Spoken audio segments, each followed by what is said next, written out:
इतने सरल हैं कि उस दिन एकादशी में कह रहे थे, कहते डॉक्टर साहब हमें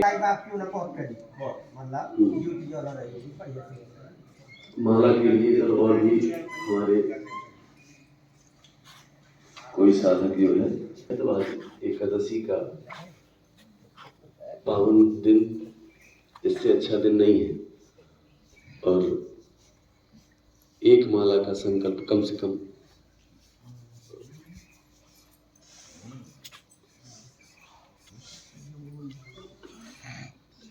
अनुलोम विलोम के चक्र के साथ और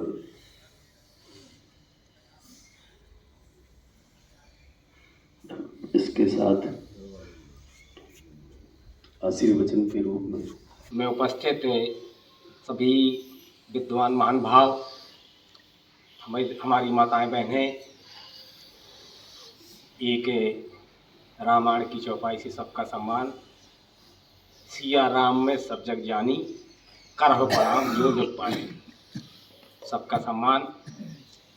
और आज मुझे आप लोगों ने यहाँ आने के लिए आमंत्रित किया, खासतौर से डॉक्टर साहब ने। इसके पहले भी एक बार मुझसे संपर्क हुआ था डॉक्टर साहब का, मैं किसी कारण से नहीं आ पाया, बिजी था। अक्सर मैं ऐसे कार्यक्रम छोड़ता नहीं हूँ, ये बता दिया डॉक्टर साहब ने। कहीं भी सत्संग होता हो, राम कथा हो, भागवत कथा हो, जरूर मैं जाता हूँ। यहाँ कई बार मैं गहरौली से आया, राम कथा या भागवत कथा वहाँ पर राम चबूतरे में चबूतरा है ना, उसमें वहाँ से आए और यहाँ तो वहाँ बैठ गया। बल्कि मेरे साथी उसके प्रेमी नहीं थी, मैंने कहा भैया मेरी मोटरसाइकिल ले जाओ, मैं इससे आ जाऊँगा ये राम कथा सुनने। तो मैं प्रेमी हूँ इस बात का। आपका सबका आभार, सबका धन्यवाद। और क्योंकि आज एकादशी है, बहुत अच्छा दिन है। और एक और नहीं आपने सोचा होगा कि आज मंगलवार भी है, हनुमान जी का जन्मदिवस है, दिन हनुमान जी का। तो ये जो समय 15 मिनट का है, इसको थोड़े 2-4 मिनट और। मैंने भी बचपन से कसरत की है। जब मैं पढ़ता था, अभी कोई एक बच्चा बता रहा था कि महोबा की बात है, आप कसरत किया करते थे, हमने देख करके हमने भी कसरत चालू की, बड़ा मोटा हो गया वो। तो हम तो मोटे नहीं हैं, पतले बने रहे, लेकिन शुरू से कसरत करते रहे।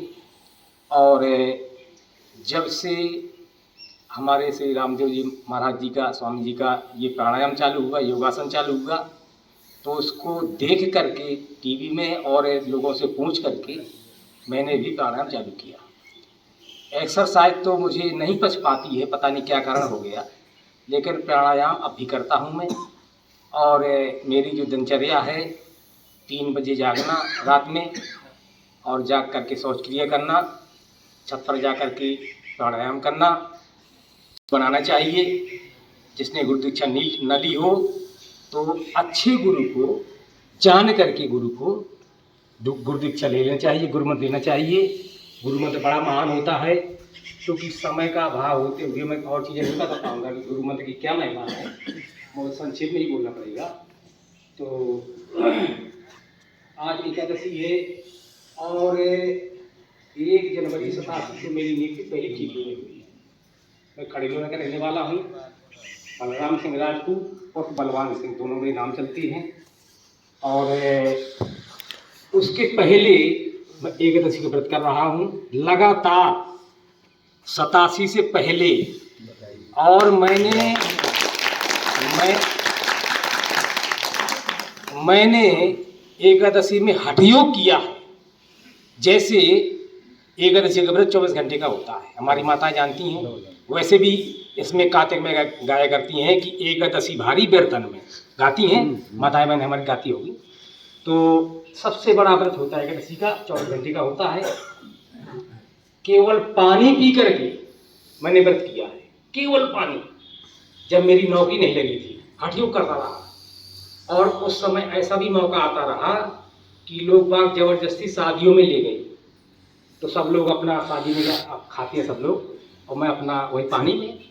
तो ये तपस्या मानिए मैंने की, और अब भी निरंतर एकादशी का व्रत करता हूँ। आज भी 26 तारीख है व्रत एकादशी का, और 24 घंटे व्रत करूँगा।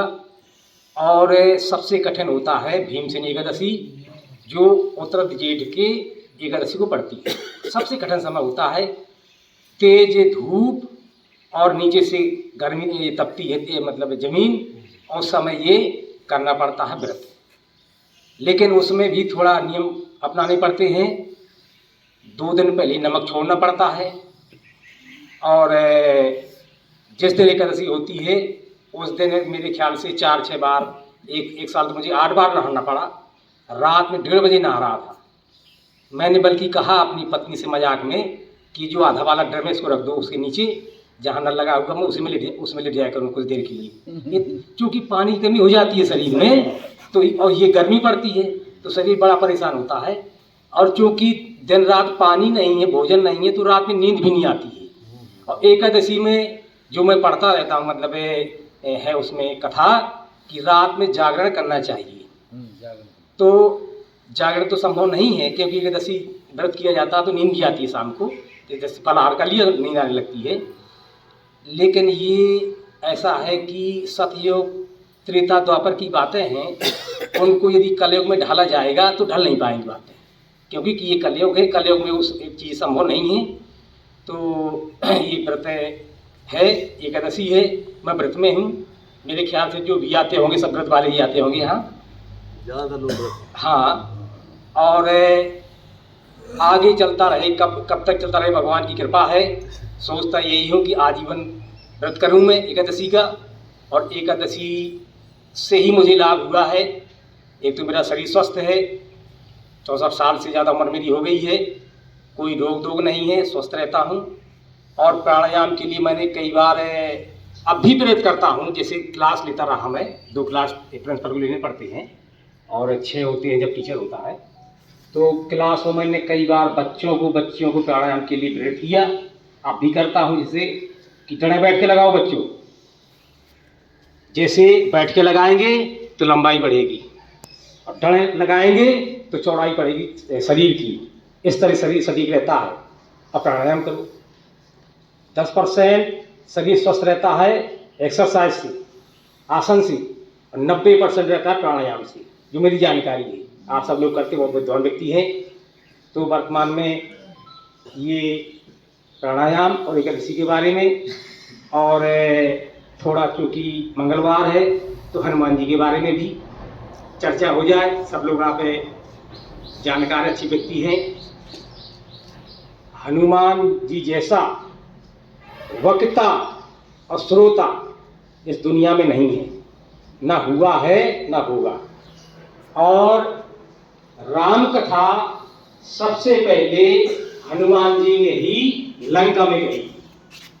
ये भूल पाते हैं, लोगों को कम पता होती है। लंका में हनुमान जी ने ही सबसे पहले कथा कही थी।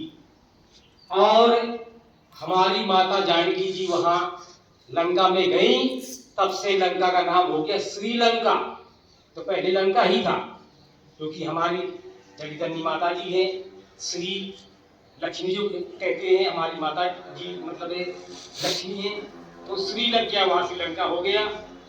और कथा किसे सुनाई? विभीषण को कथा सुनाई हनुमान जी ने। चौपाई बहुत अच्छी है उसमें, तब राम कथा निधान ऐसा है, मतलब पूरी कथा विभीषण को सुनाई। और इस राम कथा निधान सुमन ग्राम, ये एक बढ़िया दोहा है। तो हनुमान जी ने सबसे पहले राम कथा विभीषण को सुनाई।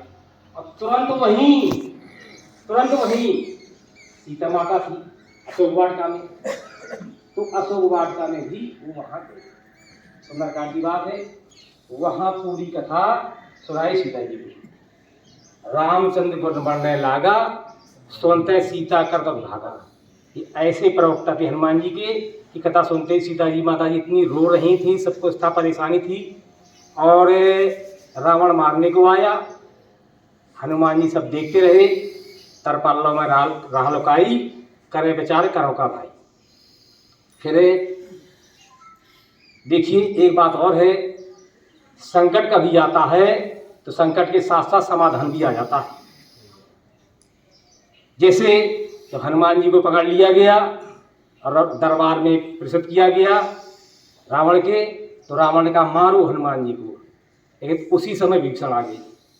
ताई समय विभीषण आवा, उन्होंने कहा नहीं भैया, नीति विरोध न मारिए दूता, समाधान आ गया। जब रावण मारने को दौड़ा वहां सीता को, अपनी तलवार लेकर के, तो तुरंत मंददेव ने हाथ पकड़ लिया, एक समाधान। दूसरा, हनुमान जी डटे हुए हैं, हनुमान जी के वो ताकत है कि सकल गुणधानम वाणाधीशम राम प्रियवक्तम बातम नमामि, मतलब अतुलत बल धामम, मतलब इतना उनके पास बल है, लेकिन रावण कुछ नहीं कर सकता था, तो समाधान वहाँ विद्यमान था। तो ये वक्ता हनुमान जी और श्रोता हनुमान जी, रामचरित सुनबे को रसिया, राम लखन सीता मन बसिया। तो इस तरह से अभी एक हमारे डॉक्टर साहब ने वो कहा गीता का श्लोक, एक श्लोक और बहुत अच्छा है गीता में, क्योंकि मैं भी गीता का पाठ करता हूँ, रोज 5 श्लोक गीता के पाठ सबको करना चाहिए, अर्थ सहे, फिर देखिए आपका जीवन कैसे सफल बनता है। और एक उसमें मुझे याद तो नहीं है श्लोक, वहाँ में हम एक शब्द है, यदि अपना तन मन धन से हम लोग समर्पित हो जाए परमात्मा के लिए, तो परमात्मा योगक्षेम हमारा वहन करते हैं, पूरी व्यवस्था परमात्मा ही करते हैं। इस वहाँ में हम, हाँ मतलब वो मुझे याद नहीं है। और जिसने अपनी सौंप दी प्रभु के हाथों डोर, कभी उलझ सकते नहीं जब रक्षक नंद किशोर। इसलिए परमात्मा के भरोसे ही रहना चाहिए, परमात्मा सदा रक्षा करते हैं। और अभी भी इस पर हुआ तो नहीं है? नहीं। चलिए आप थोड़ा उसमें भी बता दूं, जैसे मैंने बताया कि जैसे अब आप लोग बहुत विद्वान सब करते होंगे, सुबह सुबह जागे तो कुछ चौपाइयाँ हैं, चौपाइयाँ कह करके, और हनु रहे आपको है, ये मेरी जो ड्रेस है ये विद्यालय वाली है, घर वाली ड्रेस अलग है, उसमें भी पड़ा हुआ है, 12 नाम है। जब भी सुबह जगें तो सबसे पहले 3 चौपाइयाँ हैं, उन चौपाइयाँ को 3-3 बार कहें। और ये भी पवन तनय बल पवन समाना, विवेक विज्ञान धना, कवन सो काज कठिन माही, जो नेता तुम पाही, अष्ट सिद्धियों ने फिराता, अभिज्ञान माता, जय विनाश। ये इस तरह से चौपाइयाँ हैं। फिर ये 12 नाम लेना है, 13 बार, तो जीवन सफल, कोई परेशानी नहीं। हनुमान जी की कृपा से तो सब कुछ हो जाता है, सफल हो जाती, जिंदगी सफल हो जाती है। और एक बहुत अच्छी चौपाई भी है कि राम द्वारे तुम रखवारे, होत न आज्ञा बिन पैसारी। लोग कभी कभी मजाक में ऐसा भी कह देते हैं, क्या हनुमान जी रिश्वत लेते थे क्या? होत न आज्ञा बिन पैसारी, पैसारी माने प्रवेश से मतलब है कि रामचंद्र जी के द्वारे पर हनुमान जी ड्यूटी लगा रहे हैं, बिना उनकी आज्ञा के प्रवेश संभव नहीं है। इसलिए पहले रामचंद्र जी के जाने के पहले हनुमान जी। और क्योंकि परमात्मा श्री रामचंद्र जी तो हमारे प्रमुख हैं, उनके भक्त की ही भी आराधना की जाए तो उनसे ज़्यादा लाभ भक्त की आराधना करने से होता है। और रामचंद्र जी ने तो एक तापस तारा है, तब उसको अहल्या को तारा था, लेकिन उनका नाम करोड़ों लोगों को तारा है। और इसी नाम की महिमा रामचंद्र जी की, इसलिए सबको गुरु बनाकर सब अपना गुरु बनाए और गुरु मंत्र जरूर लें। मैं भी गुरु बनाए हूँ और गुरु मंत्र मेरे पास है, और प्रयास करता हूँ जैसे सुबह 54 बार 54 माला, दिन में समय मिला, क्योंकि खाली कोई काम नहीं है।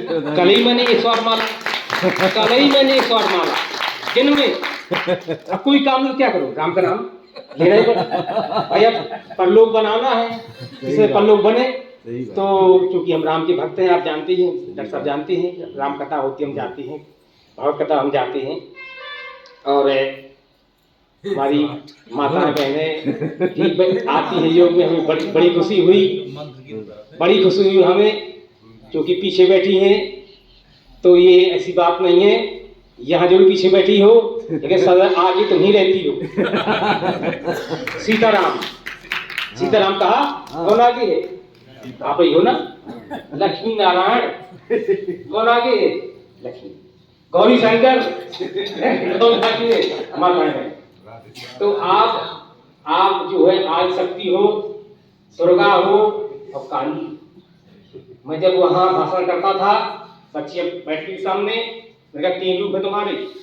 पहली तो शक्ति हो, दुर्गा हो, दुर्गा रूप में, और लक्ष्मी रूप में, जब मौका पड़े तो काली रूप में, काली भी है यहाँ। हाँ, अब मैंने शिक्षा देता था, जैसे वर्तमान में तमाम उपद्रव चल रहे हैं बच्चियों पर ना, तो यदि कोई संकट आए तो सबसे पहले थापड़ या घूंसक आंख में मारो। आंख में, अब ये तो एक्सरसाइज है? तो जो गलत काम के लिए प्रेरित हो रहा है, अपने आप तिलमिला जाएगा, आँख फूट जाएगी, है? तो आप जो है दुर्गा है, लक्ष्मी है, बाद में काली भी है। और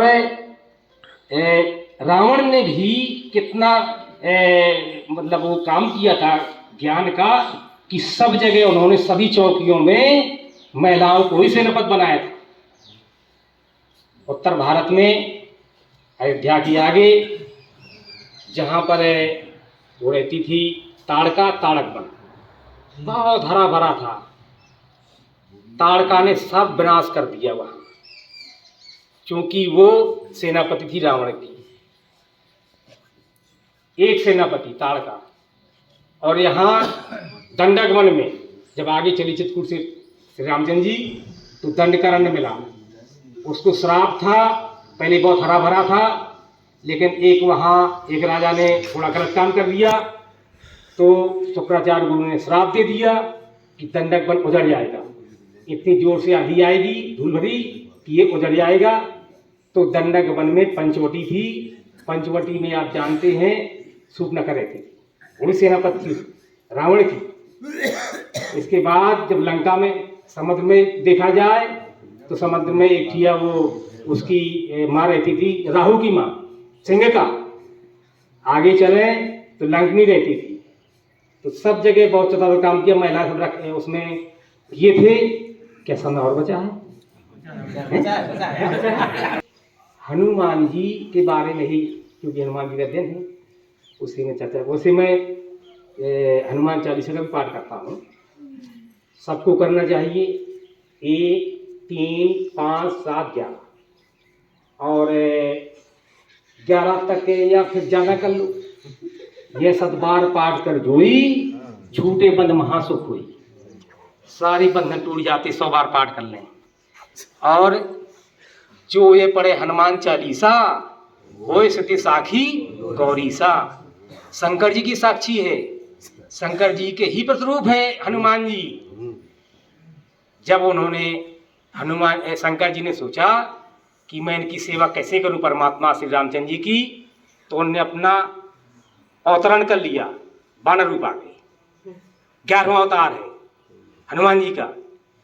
और जब सब देवताओं ने देखा कि जब शंकर जी ही वानर बन गए, तो सब देवताओं ने अपना अपना रूप बदला। जैसे सुग्रीव है, सुग्रीव बन करके आ गए वो सुग्रीव का अवतार, सुग्रीव बने। ऐसे इस तरह से सब वानर, सब जितने बड़े बड़े वानर थे देवताओं के अवतार ही थे। इंद्र जैसे बाली बन गया। तो अब हनुमान जी जब देखिए अपने बल का उनको ध्यान ही रहता था, सब आपको पता है। और जब सारी वानर सेना समुद्र के पास पहुंच गई, सीता माता की खोज हो रही थी। थोड़ा प्रसंग है ये, लेकिन आप उबेंगे नहीं, ऐसा मेरा अनुमान है। अब समय का बंधन है, नहीं तो कोई ऐसा प्रसंग लेता तो और चलता है आगे, लेकिन ठीक है, मैं बहुत संजी में बोल दूंगा कि देखिए सबरे वानरों ने अपने अपने बल का भाषण किया कि मैं इतना जा सकता हूँ समुद्र में, इतना जा सकता हूँ। हनुमान जी आराम से बैठे हैं, कितने शांत देवता हैं। लेकिन सबसे बड़ा बूढ़ा व्यक्ति गुजर था वहाँ, जामवंत, बहुत पहले से था त्रेता से लेकर के और द्वापर तक में रहा, और श्री कृष्ण जी का युद्ध हुआ 27 दिन। जामवंत जी का 27 दिन युद्ध हुआ। तब उन्होंने जामवंत ने जाना कि ये कोई साधारण व्यक्ति नहीं है, तो उन्होंने कहा अपना वास्तविक रूप में आइए। तो फिर उन्होंने अपना रूप दिखाया रामचंद्र जी का, उन्होंने प्रणाम किया और अपनी बच्ची का विवाह भी कर दिया जामवंत जी। कहे रीछ पर सनन माना, का चुप साध रहो बलवाना। हनुमान जी नहीं जगे, पवन तनय बल पवन समाना, बुद्ध विवेक विज्ञान धाना। नहीं जगे, राम का लगता अवतारा, सुनता भयो पर्वताकारा। अब देखिए हनुमान जी को यहाँ अपमान आ गया। बताइए क्या करना है? रावण को पकड़ लाऊं, लंका को समुद्र में बोर दूं, लेकिन जोश के साथ हो सकना चाहिए। आजकल के जो जवान हैं जोश करते हैं, होश में रखते हैं। उन्होंने कहा बताइए जामवंत जी क्या करना है? उचित सिखावन दीजो मोही, क्या करना है वहाँ जा करके? ये काम करना जो बक रहा हूँ, बोलिए नहीं करना है। इतना करो ताप तुम जाई, सीते देख कहो सदाई। इतना काम करना है। तो हनुमान जी चले। अब कितना बढ़िया यहाँ, यह कहे नाय सबन कहूँ माथा, चले हर्ष ये धरवना था। छोटो बड़ो सबको प्रणाम किया। ये है महानता, और सबका सम्मान करना चाहिए, क्योंकि सबके अंदर परमात्मा विद्यमान है, परमात्मा का अंश है। हम नमस्ते करते हैं, नमस्ते नमस्ते ते माने उनको नमस्कार कर रहे हैं जो अंदर विद्यमान है। ये नहीं कि हम यहाँ कोई नमस्कार कर रहा, नहीं ना मानना ना चाहिए। हमारे अंदर जो परमात्मा विद्यमान है उनको नमस्कार कर रहे हैं, नमस्ते नमस्ते। तो हनुमान जी, और इधर एक और बात है, जब किसी काम को करने जाएं, मन में प्रसन्नता हो तो जाने के वो काम संभव है। यहाँ पर होइए काज में हर्ष विषय की एक चौपाई है शुरुआती में, कि मैं जा रहा हूँ, मेरे हृदय में बहुत मतलब प्रेम है, प्रसन्नता है और काम होगा। अब देखिए कोई कहता है कि तुम चले जाओ मैं आ जाऊँगा, अपना श्रेय ले लेते कि मैं सीता माता का पता लगा करके आऊँगा तो मुझे सम्मान पड़ेगा, प्रतिष्ठा पड़ेगी, लेकिन आप तुम यहीं रुको, कंदमूल फल खाओ। अब मैं जा रहा हूँ, अकेले गई वहाँ। और सबसे पहले कहीं ये सोने में भटक न जाए, लोभ आ गया। मैनाक पर्वत, उस समय पर्वत कहती उड़ा करती थी। राम की कथा में कभी भी वो नहीं करना चाहिए, मतलब शंका। राम कथा भव कथा कभी शंका ना करें। परमात्मा है, परमात्मा के द्वारा सब कुछ संभव है। उस समय पर्वत उड़ा करते थे, तो पर्वत एक मैनाक पर्वत था। तो ये हनुमान जी के पिताजी पवन देवता ने उनको छुपा दिया था समुद्र में। तो देवताओं ने सोचा कि कहीं ये हनुमान जी उसके सोने के चक्कर में न पड़ जाए और वहीं रह जाए, तो सीता जी खुद धरी रह जाए। और सोने के चक्कर में पड़े कौन? सीता माता पड़ गई। सोने का मृग, कहीं मृग सोने का होता है क्या? नहीं। रामचंद्र जी ने कहा लक्ष्मण से कि भैया मैं जा रहा हूँ, ये हट कर रही है। पत्नियों को हट नहीं करना चाहिए पति के साथ, बहुत अच्छी बात है, मतलब समानता का व्यवहार करें, लेकिन हट कभी ना करें। उनने हट करी कि हम इसको मारो, और रामचंद्र जी भी मान गए। उनने कहा लक्ष्मण से कि भैया सोने का मृग नहीं होता है, अब लेकिन जो होना उसे देखा जाएगा। अब रामचंद्र जी भी सोने के मृग के पीछे दौड़ गए, दौड़े ना। सीता जी चाहती कि सोने का मृग मिल जाए मुझे, वो रामचंद्र जी मृग के पीछे दौड़े, सोने के दोनों सोने के पीछे दौड़ गए। दोनों को कष्ट हुआ, सीता माता रोई और राम भी रोई, दोनों रोए ना। सीता माता हरण हो गया, वहां रोती रही। देखिए यहाँ एक प्रसंग और बहुत अच्छा आ जाता है, क्योंकि समय थोड़ी और है ना, है ठीक है, अच्छी बात है। जब सीता माता का हरण हुआ और उस विमान में, पुष्पक विमान में ले जा रहा था, पुष्पक विमान कुबेर का था। इसकी विशेषता बताऊंगा, थोड़ा समय देते रहेंगे आप लोग तो मैं बताता रहूंगा। पुष्पक विमान में जब जा रहे थे, सीता माता रो रही थी। उनकी करुण क्रंदन पूरे विश्व में सुनाई दी, सबने सुना कि सीता माता जा रही है। जनक जी ने सुना, दशरथ ने सुना। वहाँ जैसी दशरथ जी बैकुंठ नहीं गए, वहाँ गए स्वर्ग में। स्वर्ग बात अलग है। स्वर्ग में जो व्यक्ति जाता है पुण्य पूरे होने पर फिर आना पड़ता है, और जो बैकुंठ जाता है वहाँ से वापसी नहीं होती है। कोई नहीं गया बचाने के लिए सीता माता को। कौन गया? एक पक्षी गीत जटायु गया, क्योंकि जटायु ने कहा था कि तुम पंचवटी में रहो, मैं तुम्हारी रक्षा करूंगा। और रामचंद्र जी को पुत्र मानती थी जटायु। दशरथ जी से दोस्ती थी, दशरथ जी के प्राण बचाए थे जटायु ने। तो उन्होंने कहा कोई कुछ मांग लो। बोले मैंने शादी नहीं की है, मैं ब्रह्मचारी हूँ, और एक बच्चा मुझे दान में दे दीजिए। बोले दिया बड़ा बच्चा। तो आपने देखा होगा कि जब दशरथ जी का प्राणांत हुआ, 4 बच्चे जिसके जवान हो, अंतिम समय एक भी बच्चा नहीं था। और जब जटायु जी का अंतिम समय आया, मृत्यु हुई, तो एक नहीं 2 बच्चे थे। लक्ष्मण साथ में थे। 2 व्यक्ति, देखिए प्रसंग से प्रसंग आगे बढ़ जाता है। 2 व्यक्तियों के पास इच्छा मृत्यु का वरदान था, जटायु को और भीष्म पितामह को। जटायु ने प्राण अपने रोके, क्योंकि उस पंथी काट दिए थे। अब चूंकि राम जी से मिलना था, तो अपने प्राण रोके रहे कि रामचंद्र जी से मैं मिलूंगा, सारी कथा बताऊंगा, प्राण छोड़ूंगा। तो इनके पास रामचंद्र जी गए। अब भीष्म पितामह भी एक शब्द का वरदान था, 6 माह बाद उनको मरना था उत्तरायण में। तो वहां भी भगवान कृष्ण गए। तो भगवान कृष्ण ने एक शब्द नहीं कहा कि मैं तुमको जिंदा रखे रखूं कि न रखूं। यहाँ पर रामचंद्र जी ने कहा कि बताइए, मैं तुम्हारी उम्र बढ़ा दूं, तुम्हें जिंदा कर दूं। बोले नहीं, ऐसी मौत बदले को मिलेगी कि स्वयं परमात्मा सामने हो। मैं उनकी गोद में अपने प्राण छोड़ रहा हूं, और परमात्मा ने अपना रूप दिया और अपना धाम दिया जटायु को। तो मैं ये कह रहा जटायु के बारे में थोड़ा और पीछे आइए आप लोग, कि जटायु गए और उनके साथ वालों ने रोका। जो अपने पक्ष के लोग होते हैं वही विरोध करते हैं, ये की कहावत है। अपने सजाती ही विरोध करते हैं। कहाँ जा रहा है? इतना बड़ा रावण त्रिलोक विजयी है, उससे लड़ेगा? बोले हाँ लड़ूंगा, लड़ते लड़ते मर जाऊंगा। लेकिन एक माता जी का अपराध हुआ है, तो उनकी इज्जत बचाऊंगा मैं। जाकर के जटायु लड़ा। और एक बार ऐसा समय आया कि रावण बेहोश हो गया। जटायु चाहता तो अपनी चौचौ से उसकी आंखें फोड़ देता, लेकिन नहीं, ये धर्म का युद्ध था। जब होश में आया रावण, फिर युद्ध हुआ। अंतिम उसके पास तो तलवार थी ही, चंद्रहास तलवार थी उसकी, और उसने पंख काट दिया। उस समय जब जटायु जाने लगा, तो सजातियों ने रोका कि कहाँ मरने जा रहा है, लेकिन पंख भी काम नहीं कर रहे थे जटायु की, उड़ा नहीं रहे थे उसको।